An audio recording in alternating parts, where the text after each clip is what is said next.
अस्सलाम वालेकुम, मेरा नाम है उमैर और आप देख रहे हैं उमैर्स वर्कशॉप। आज मैं बात करूंगा इस इंक्यूबेटर के बारे से जिसका साइज़ है 2 फीट बाई 2 फीट और ऊंचाई है 1 फीट। तो इसमें जो हमने थर्मोस्टेट यूज़ किया है W1209 है। इसकी सेटिंग 38 पे ऑफ़ और 37 पे ऑन रखी हुई है।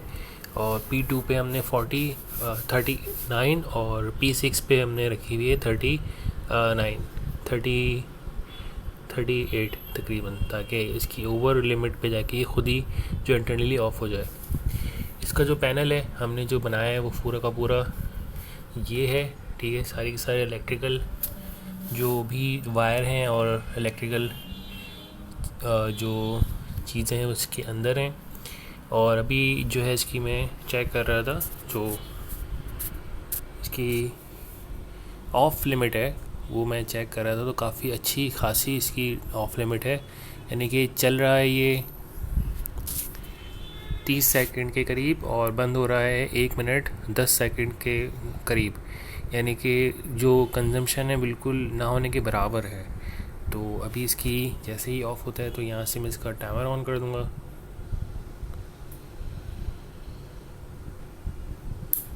ठीक है, तो ये तकरीबन कोई 30 सेकंड तक चल रहा है और 1 मिनट 10 सेकंड तक इस ऑफ रहे। 100 वाट के 2 बल्ब लगे हुए हैं जो कि इतने बड़े इंक्यूबेटर के लिए तो काफ़ी हैं।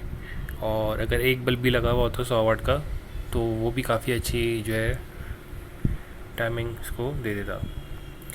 तो देख सकते हैं कि 38 पे पहुँचते ही ये 25 यानी कि 26 या 27 सेकंड इसके हुए हैं।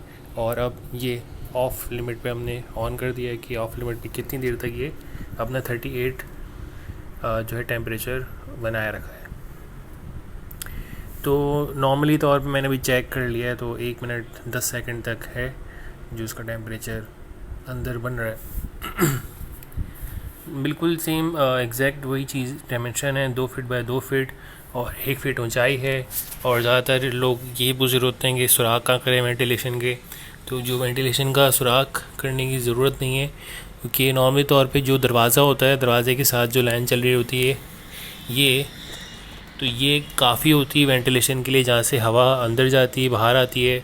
और एक जगह होती है ये जो इसका कब्ज़े की जगह होती है वहाँ पे। तो दोनों जगह काफ़ी अच्छी खासी लंबी सी एक लाइन मिल जाती है आपको वेंटिलेशन के लिए। तो इजाफी तौर पे कोई सुराख करने की ज़रूरत नहीं पड़ती। तो 1 मिनट हो चुका है और उससे भी ज़्यादा जो है वो टाइमिंग अच्छी खासी दे रहा है, क्योंकि मैंने इसके अंदर स्टायरोफॉर्म लगाए हुए हैं। स्टायरोफॉर्म जो कि फॉल्स सीलिंग वाली जो है शीट होती है। तो जो है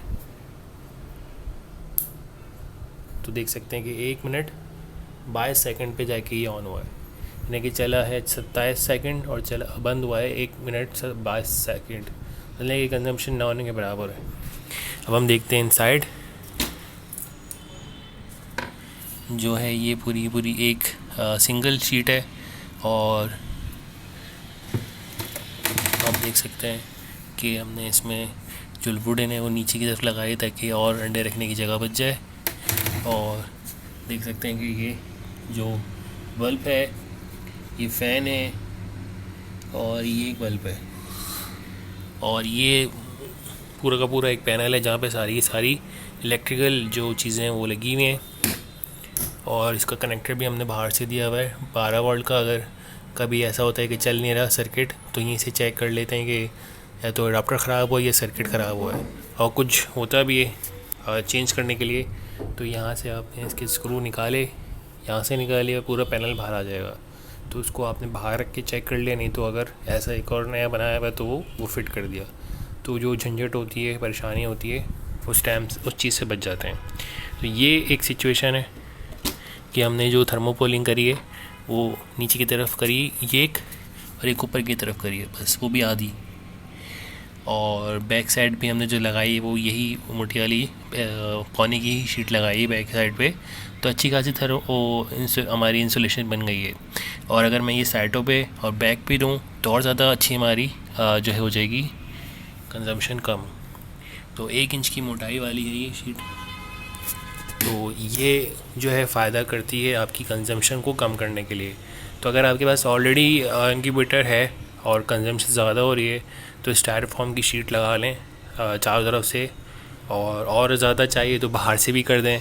तो ये होगा कि कंजम्पशन जो अंडों को चाहिए होती हीट वो अंडों को मिल जानी चाहिए, वो अंडों को मिलेगी, और जो ज़ाया हो रही होती बाहर जा रही होती फजूल में उससे बच जाती है स्टायरोफॉर्म। तो स्टायरोफॉर्म जो है फॉल्स सीलिंग की शीट भी कहलाती है। तो फैंसी छतें बनती हैं जैसे कि ऑफिस में या बाथरूम वगैरह में, तो वहाँ यूज़ आती है। तो मैं नॉर्मली तौर पे ये अपने इन्वर्टर्स में इस्तेमाल करता हूँ ताकि कंजम्पशन बहुत कम हो जाए। तो अगर आपको ये वीडियो अच्छी लगी है, इस तरह का इंक्यूबेटर बनाना चाह रहे हैं, एग टेंडर बनाना चाह रहे हैं, ब्रोडर, केज, तो हमारे वर्कशॉप लिख के सर्च करेंगे तो बड़ी वीडियोस आ जाएंगी जिनको देख के अपना भी खुद का भी बना सकते हैं। अगर वीडियो अच्छी लगी है तो लाइक करें, शेयर करें, सब्सक्राइब करें। अपना ख्याल रखिएगा। अल्लाह हाफ़िज़।